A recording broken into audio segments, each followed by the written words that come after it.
Antes de começar esse nosso mergulho pela questão hídrica do Brasil, em especial da região metropolitana de São Paulo, vamos aproveitar e pensar um pouco, fazer algumas reflexões usando como base um filme que passa muito aí na sessão da tarde, espero que você tenha assistido, que se chama O Náufrago. Nesse filme, o personagem principal, vivido pelo Tom Hanks, sofre um acidente aéreo e vai parar numa ilha deserta. Sozinho nessa ilha deserta, ele tem que aprender a mapear os recursos desta ilha, a aproveitar os restos do naufrágio, das coisas do acidente, mapear esses recursos e viver com o que a ilha oferece a ele. No início ele sofre um pouco, porque ele tem que ver de onde vem a água, como que ele pode usar a palha lá do coqueiro para fazer um abrigo, como pescar sem ter todos os equipamentos necessários, ou seja, viver dos recursos que lhe são oferecidos naquele momento. Se a gente for fazer uma transposição dessa ideia, o planeta que nós vivemos pode muito bem ser essa ilha, ou seja, todos os recursos que nós precisamos para viver estão nesse planeta e não existe a menor possibilidade da gente buscar recurso fora dele neste exato momento. E nós podemos estar no mesmo papel do Tom Hanks, só que vivendo com muito mais do que os recursos que o lugar que a gente vive realmente oferece. Cidades drenam recursos das áreas mais diferentes do mundo. Se você duvida, é só olhar aí na sua mesa na hora do almoço e pensar de onde veio cada uma das coisas das quais você está se alimentando ou o suco que você está bebendo. Então, por que não mudar um pouco esse modo de viver? Com essa reflexão, a gente vai começar a olhar para essa questão de água. E olhar principalmente por que é tão difícil a gente tomar consciência de que a água realmente é um dom tão precioso. Na verdade, eu acho que parte disso está ligado ao fato de que esse planeta se chama Terra, mas deveria se chamar água. Porque, na verdade, ele é coberto por 3/4 de água. Quando você olha ali do espaço, esse é um planeta azul, coberto por uma grande quantidade de água. E isso acaba dando para a gente uma ideia de que a água é um recurso inesgotável. Ela é tanta e tão abundante que ela nunca vai acabar ou se tornar indisponível para a gente.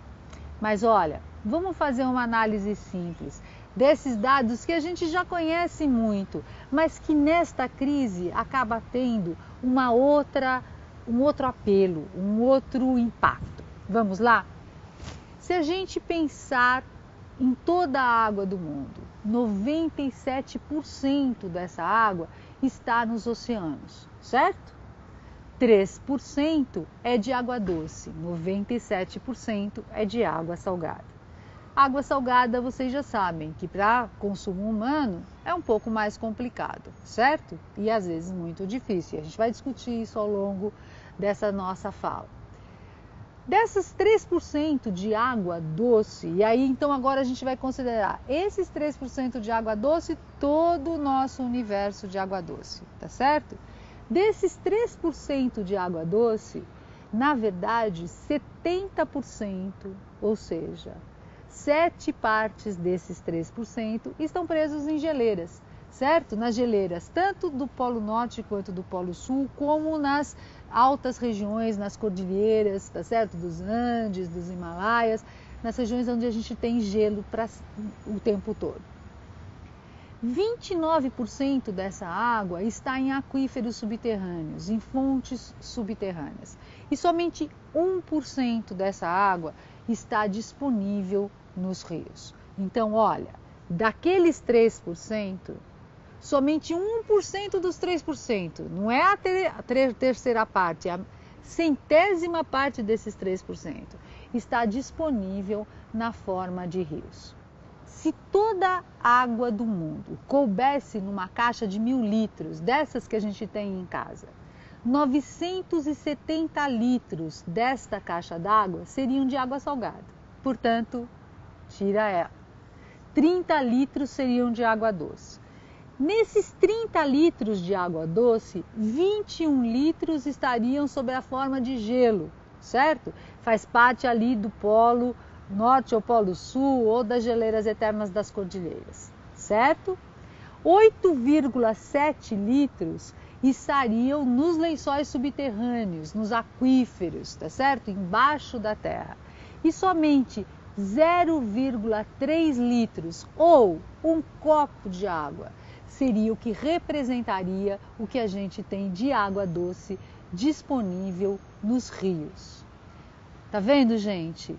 Água doce, potável, é um recurso realmente precioso. E essa enormidade de água que a gente tem no mundo, na verdade, não é tão disponível assim. Quando a gente pensa no uso que a gente faz na água do mundo, esse também é uma coisa muito importante. Eu não sei se vocês sabem, mas de toda a água que a gente utiliza, 70% vai para processos de irrigação na produção de alimento.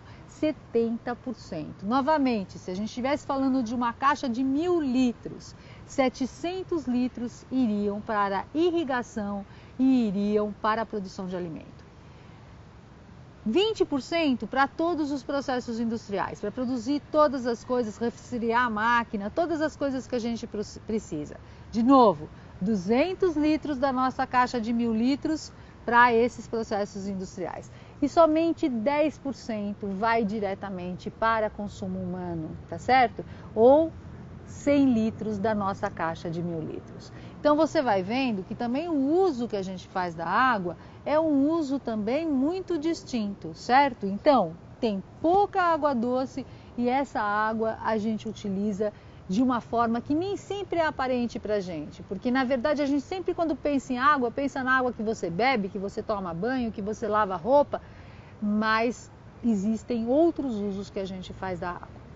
Você já deve ter ouvido falar por aí, nessa crise de água, certamente você ouviu falar que a América do Sul, em especial o Brasil, é o país mais rico em água doce no mundo. Se a gente olhar para os continentes, na verdade, certamente a América do Sul é o continente com a maior reserva hídrica do planeta. Se a gente olha aqui para esses dados nessa tabela, a gente vê com perfeição que 27% da drenagem de água que a gente tem no mundo ocorre na América do Sul. E em contrapartida, a gente só tem 6% da população do mundo. Ou seja, muita água e pouca população. Isso faz realmente da América do Sul um lugar privilegiado quando a gente pensa em recurso hídrico.